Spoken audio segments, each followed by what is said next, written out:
আমার অনুরোধ, বেটার বউ নূরজাহানের নামে থানায় 3টি ডায়েরি করেছি, আমার কোনো ফল হয়নি।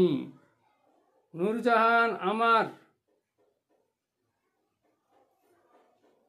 ফোনটি ভেঙে দিতে চায়।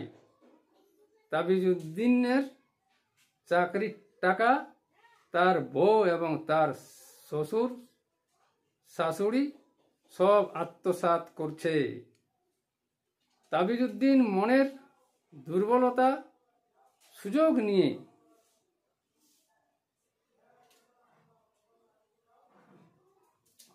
আত্মসাৎ করছে। উপরন্ত আমার উপর জুলুম চালাচ্ছে।